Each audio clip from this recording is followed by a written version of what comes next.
Walgreens Boots, that's the largest. They have decided that your way is the way to go. By 2015, Theranos was in about 40 Walgreens stores in California and Arizona. Access for every person means rolling this out ultimately within 5 miles of every person's home. And people weren't just investing their money. They were now potentially putting their lives on the line as they turned to Theranos to test for hundreds of diseases, everything from cholesterol to cancer. And Holmes says the next step is to have Theranos centers nationwide. When will I have that opportunity to go use a small test like that and find out data for myself? Working on it as fast as we can. I can tell you our next dates are underway.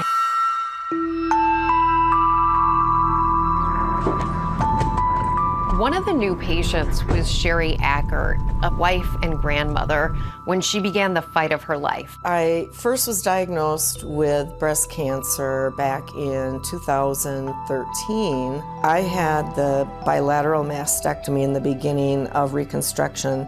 I had 4 months of chemotherapy. I managed well through the treatments, and I just kind of went back to life, kind of my new normal, I guess. The new normal after a patient has recovered or been treated for cancer often involves some form of surveillance testing to check and see if it's possible that something has recurred. My OB/GYN said, do you want to try one of the Theranos labs? I think Walgreens has a great reputation, so, they're willing to bring Theranos in, they must be okay. All right. This is the Walgreens where I had the infamous blood draw. They seemed to know what they were doing, and that was that. But things take a really terrifying turn when Sheri gets her results. I will never forget that day. I saw that the estradiol amount was over 300.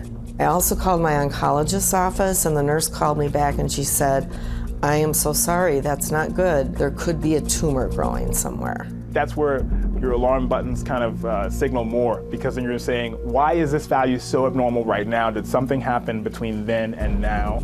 And am I missing something? The doctor recommends she go to a non-Theranos lab in order to get another test. It was about a week later, I got the call from my doctor, and he said, congratulations, your estrogen is basically non-existent.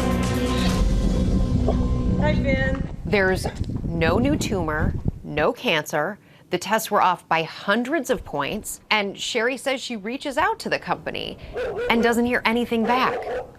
No one from Theranos ever called me to apologize.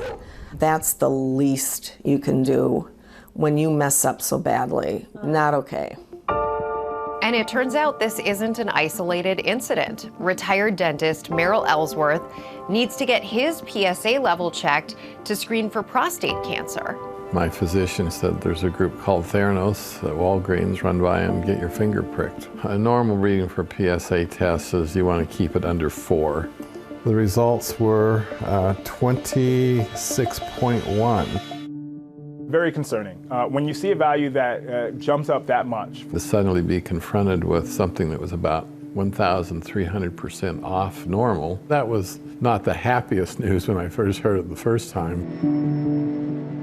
4 days later, at the urging of my physician, I was retested, and lo and behold, the results were in a very normal range.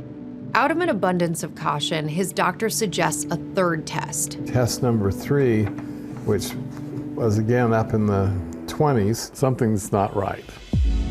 For his fourth test, Theranos takes a tube of blood from his arm instead of a drop from his finger. Vein draw was 0.95, which was the lowest of the bunch. It is not normal to get 4 tests to confirm a result. The accuracy of these tests is incredibly important, and it can be really life-changing.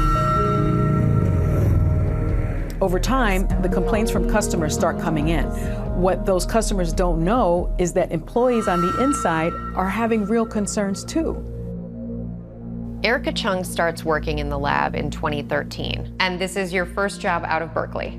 First job out of Berkeley. At what point do you start to think something isn't right here? I think the transition happened is when I started processing patient samples. So you basically start out with a base test. Yep. You put that base test in your machine just to say, okay, we know that it's working, we know that it's cleared. Exactly. And what happened? And it kept failing. I kept running it over and over and over. And how it was handled, it totally blew me away. They took out data points and they said, oh, well, this is like the best 2 out of 6, the way that we kind of average things. So you're saying essentially that you were cherry picking exactly the information, right, in order to make the information make sense. But the thing is we were still processing patients. Meaning those patients were taking information that you were providing to them and making medical decisions. Right. Their quality controls were failing at one point what seemed almost every day. It really ate me up inside. I had a conversation with Sunny Balwani, the CEO of the company. He had asked me, so how do you like working for this company? I said, I really enjoy working for this company, but there are a lot of problems. We're having a lot of issues with our quality controls. And then he just sort of lost it at that point. And he's like, I'm tired of people coming in here and starting fires where there are no fires. Erica and others say Elizabeth and Theranos ignore the warning signals from their own people and forge ahead. We've been able to serve a huge number of people over the course of the last year, and it has been phenomenal. Elizabeth Holmes is about to face her undoing. No one would believe it if you just wrote the script. The anonymous whistleblower was George Shultz's grandson. Did Ms. Holmes know at the time that Theranos could not do all those tests? Yeah, she knew. And while she won't get a Hollywood ending, Elizabeth's story will certainly get the Hollywood treatment. With Oscar nominee Amanda Seyfried channeling Elizabeth Holmes. Anybody who doubts my company doubts me. Part of the human trait of being fascinated by a train wreck. You can't peel your eyes away. Hi everyone, George Stephanopoulos here. Thanks for checking out the ABC News YouTube channel. If you'd like to get more videos, show highlights, and watch live event coverage, click on the right over here to subscribe to our channel, and don't forget to download the ABC News app for breaking news alerts. Thanks for watching.